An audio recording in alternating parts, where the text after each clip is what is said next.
lost our steering. Andy, you want to say it?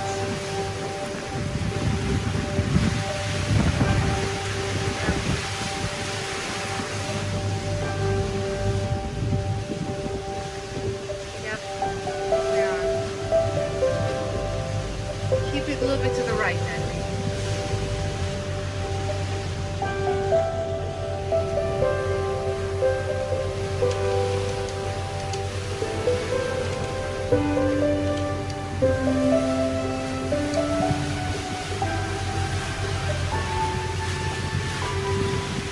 You okay?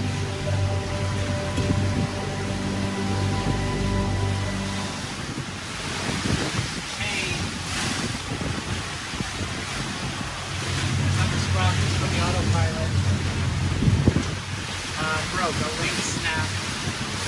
At the moment we have no autopilot and no manual steering at the helm. So we're, I don't know, about 100 miles north off the coast of the Dominican Republic. As you can see, I'm using the hand puller. Using our friends Marco and Andrea, they're looking 45 knots to our starter. Just using them as a visual reference to be able to steer any kind of a course. The seas are moderate, so it's not the best conditions. To make matters a little worse, we're about 100 miles away from the nearest possible anchor.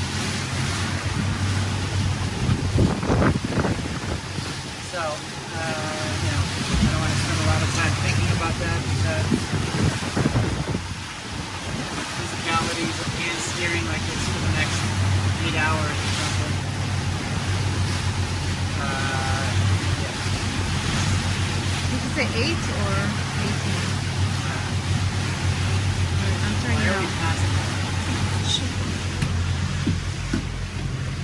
Oh, Andy, go to the right. To the right.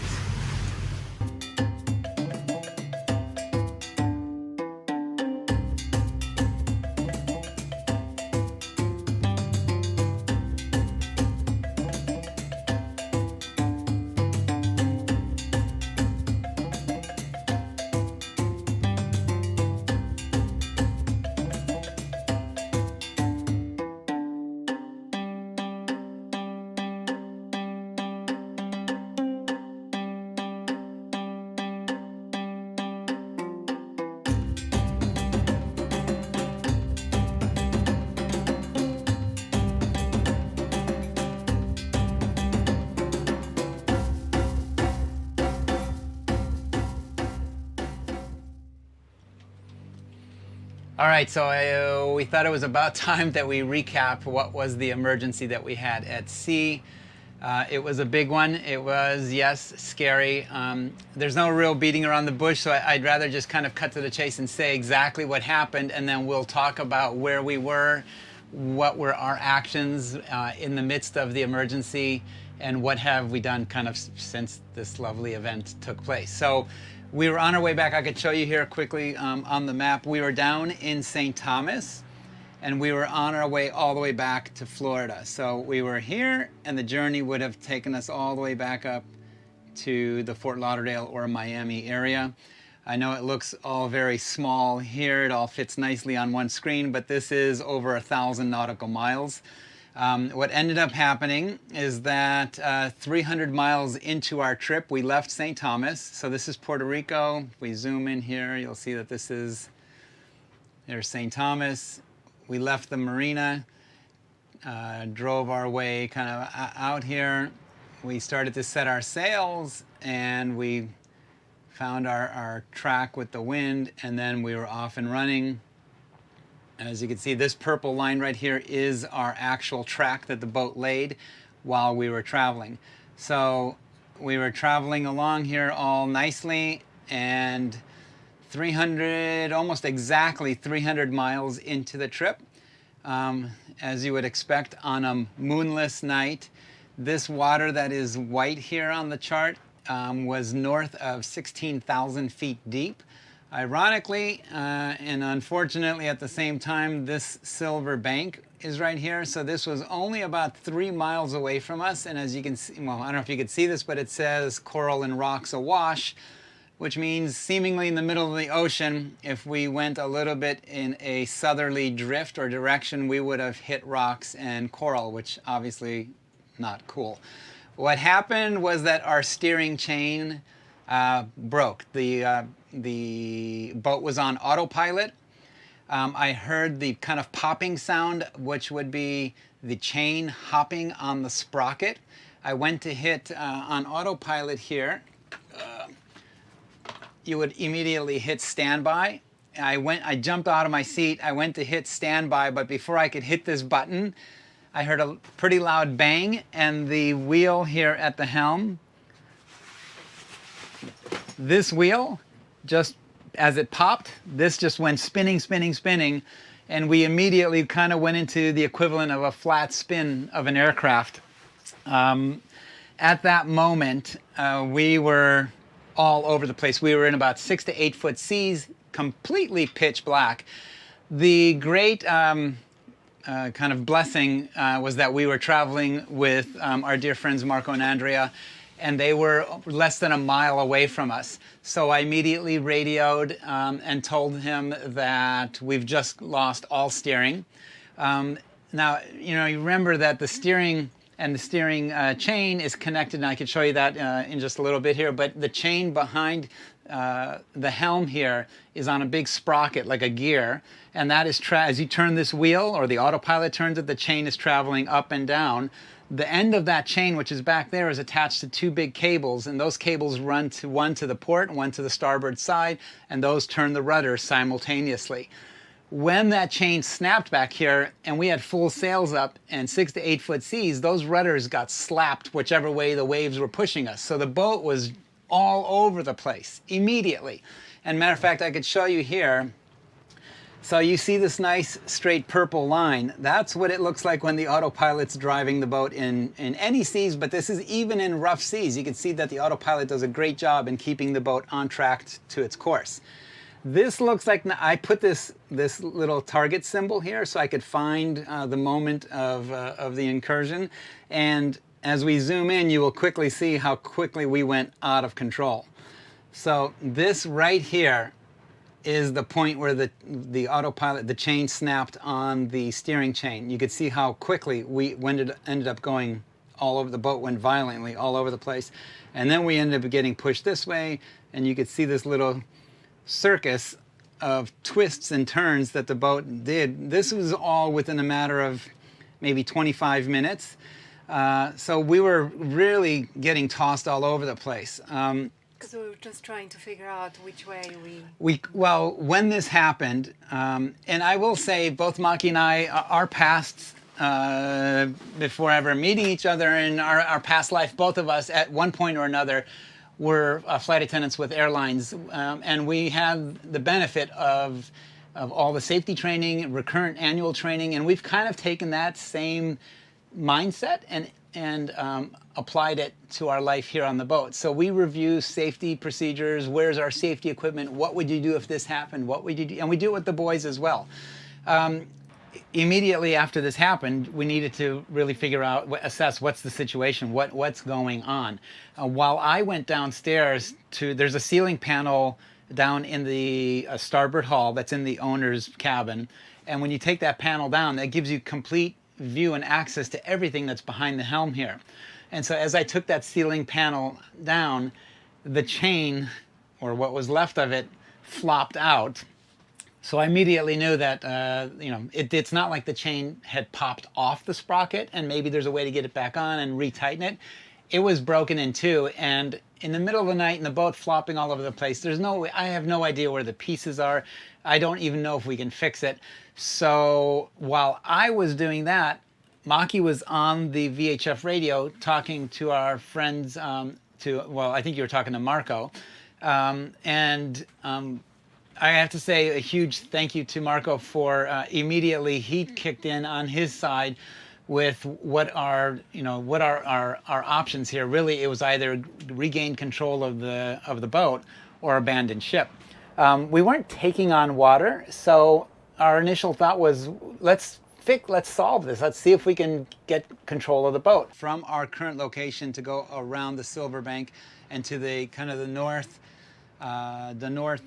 central or northwest area of the Dominican Republic was about a 95-mile into the waves, into the wind.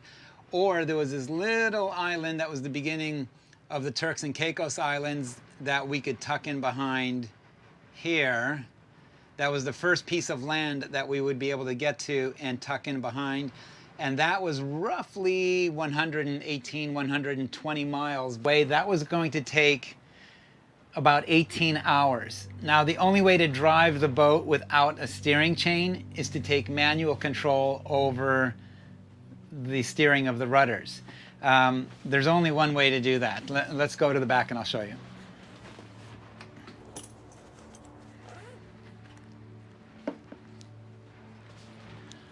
So the only way you can drive the boat manually is with a tiller, old school, actually.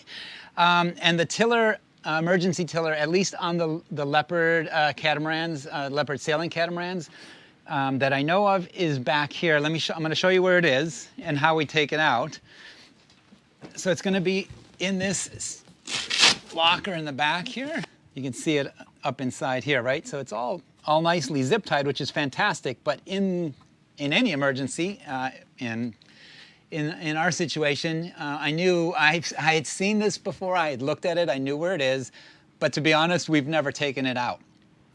But I did know that it was zip tied. So at the helm, I have a bag of spare parts, things that I think potentially could break, that could help, fix broken, I don't know, all kinds of goofy little things, and a bag of tools, pretty much just the basic essential tools. One of them, which happens to be wire cutters. So I grabbed these from the helm, ran down here, cut all the zip ties. I'll just take this thing out real quick. And this thing is solid, so it does have weight to it. This one I could just pull out. So I took the emergency tiller down, came back here. So on either the port side or the starboard side is this what's called the rudder post, or access to the rudder post. I will be very honest, we've seen this, we were told what's here, but I've never taken this off to look until this event happened. Now, I grabbed, you can grab just about anything. You could probably do this with a butter knife because this thing is just tension. So if you slip like a screwdriver or a butter knife or something, you could just pry this up. It's not screwed on, it just lifts off. I think it's a good idea to take this off and just make sure it's not all corroded, and it does come off easily. But anyway, you have to take this little lovely plastic cover off. You will see down inside here is a little metal rod that goes right across this hole, right? So that pin that's going through there is exactly what this is going to sit in. If you could, hopefully you could see this. So what ends up happening is you put this, and now the rudder post is under my control.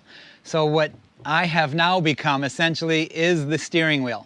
The night of our emergency, as I had mentioned, it was pitch black and the seas were 6 to 8 foot seas. The boat was going up and down and turning sideways. I could not see anything, literally nothing. It was just pitch black. The only thing I could see was our friend Marco and Andrea's boat. I could see the little white transom light. So what I tried to do is just use them as a visual waypoint to get control of the boat. Really smartly, Maki had said, because I completely forgot, that we had full sails up. The jib was out, the entire main was still up. So Maki put the sails away all by herself. I remember her, I don't remember about the jib. I do remember her saying, when you put the mainsail, you need to go directly into the wind. So the mainsail is flopping and then it drops without tension. We didn't have the luxury of trying to do that. And I remember her asking, and I said, just drop it. And it was just all over the place up there. But this is now the steering wheel for a 16-ton sailing boat. 16 tons of vessel getting pushed around by a mass. Water is 800 times more dense than air. Imagine this mass shoving 16 tons. You have two huge rudders that are down, one right below me and the other one on the port side. And as the waves, the water surges by, it wants to push the rudders from this straight place and it wants to slap them over towards port. And maybe when it comes back this way to center and maybe back to starboard. And you're trying to keep the most proficient line of travel to say, I need to get from A to B. So you're constantly trying to fight the ocean, trying to keep this thing in a straight line as much as possible. Most of the time, I literally was using my body weight and pushing against it this way, pushing against it that way, but there was no real way to sit here and just kind of hand steer this. The seas were too big and too strong. If this is the engineered design of how to use this specifically to our boat, in our case, this would never work because I could not see anything. I was trying to visually look at where our buddy boat was. The seas were so rough that when I first put this in, let me just turn it back the way that I had it. So we were steering the boat like this. The second I put this in, the next wave that went by took this and slammed it over. Now I had my safety, my vest on. I was triple tethered. We tethered to multiple places, and this thing went in on my inner thighs, lifted me up, and took me over in this direction. So there was no, I was not going to look like the cover of some sailing magazine driving the boat with a tiller. I had to use all my body weight. And I finally got into a rhythm after a few hours of realizing that as the waves would come, I was already countering the water pressure that was about to hit the rudder. So, toasted, I'm completely covered in sea salt from head to toe.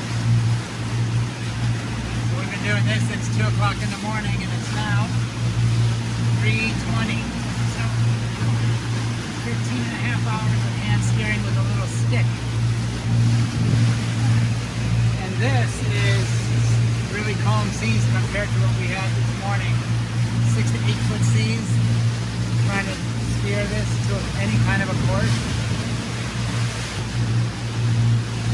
If anybody would like to volunteer to come give the entire crew of OliLuki a full body massage, please dial 1-800-OliLuki now.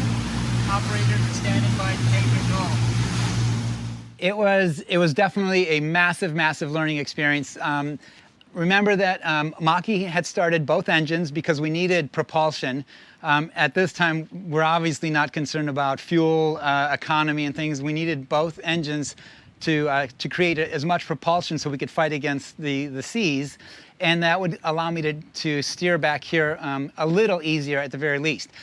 I still could not see where we were going. All the MFD, the displays are up there. So a conversation between Maki and Marco, they decided, why don't we put an iPad back here and I could see the charts, which is true. But with me trying to look at that and steer to that, I almost instantly got seasick. And so I couldn't do it. There's a variety of, there's physical challenges of doing this. 6 to 8 foot seas meant that with the passing of almost every wave, my mid-calf was submerged in water as the wave would go by. This is all normal with regards to how the boat sails. This bottom transom step gets water splashed over it regularly. That's not a big deal. The bigger deal is that I'm usually not standing back here trying to steer the boat. My absolute biggest concern and fear was that if I pass out from physical exhaustion or anything, that these guys are we're in a lot of trouble. So I remember telling Maki I was thirsty. She got me food, she got me water, and she's a true trooper because she spent multiple hours down here. She gave me multiple breaks. Sometimes it was for 30 minutes, sometimes 45 minutes, sometimes an hour. But that little bit of break, there's no way I could have done this back here by myself for 18 hours. Impossible.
almost. I thought, when I saw our boat spinning around, I didn't know really what was happening. I could hear like the chain break and you could hear like metal clanging somewhere. So I wasn't really sure until we started spinning. I was like, probably our steering just like broke.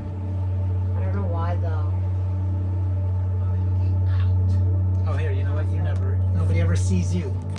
Oh, you took the phone off of my hand. There's Maki, the master editor.